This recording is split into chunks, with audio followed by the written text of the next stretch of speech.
John Wilkes Booth and some other Confederates originally wanted to kidnap the president, but after the Confederates surrendered to the Union, the plan turned to murder. On the morning of April 14th, John Wilkes Booth went to Ford's Theater to collect his mail because he was a popular actor there. He found out that Lincoln would be at the theater that night watching the play, The American Cousin.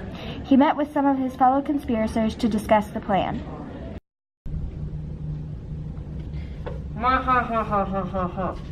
David Harold, Lewis Powell, and Samuel Arnold, the assassination has to happen tonight. The American Cousin will be showing at the Ford Theater, and Lincoln, his wife, Major Henry Rathbone, and his fiancée, Clara Harris, will be there. Tonight is the night we murdered the president. They planned what Booth was to do. He would be the one to murder the president because he had the most access to the theater. He paid a stage man in the back of the theater to keep his horse until he came back. Booth then chose the Durango pistol. He chose this because of its size, and it was extremely lightweight.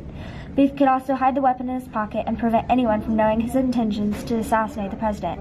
That night, Lincoln left the White House. Abe, were you excited to see the play? Of course.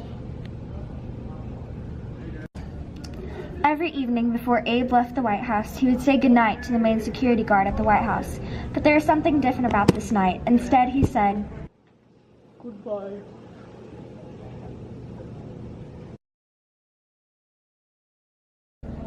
Once they arrived at the theater, their seat was in box number 8. Booth had already known this, yet he was in the tavern next door. The play had begun. Booth made his way into the theater. No one really thought it was out of order because he was an actor there. Booth made sure that he had a special note to go into the president's box. He made his way around the balcony and waited for the exact moment in the play. It was around 10:15 when the actor Harry Hawk delivered the funniest line in the play. Everyone was laughing, and at that exact moment is when Booth decided to shoot the single bullet that killed the man on every single American penny. Someone shot the president! Six Super Tyrannis! David, I did it! We did it! We're victorious! Yeah. Get on your horse! There was a 12-day manhunt for Booth. He had a $100,000 reward on him. Booth and Harold were sleeping in a tobacco barn on the Garrett farm when federal troops surrounded them the morning of April 26th. Harold surrendered, but Booth refused. The soldiers set the barn on fire. Through the cracks in the wall, the soldiers could see the assassin leaning on a crutch with a gun in his right hand. A man named Boston Corbett then shot Booth in the neck. Abraham Lincoln's death had a huge effect on America in the Reconstruction era. He had so many ideas on the topic of amending the United States after the Civil War, but those came to an abrupt close after his death. Other government officials had to take over after his death in complete chaos between the North and the South.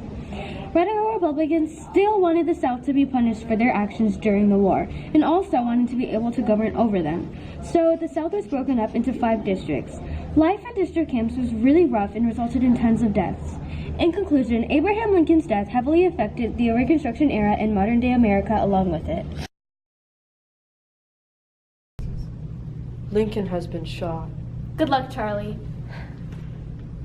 Great.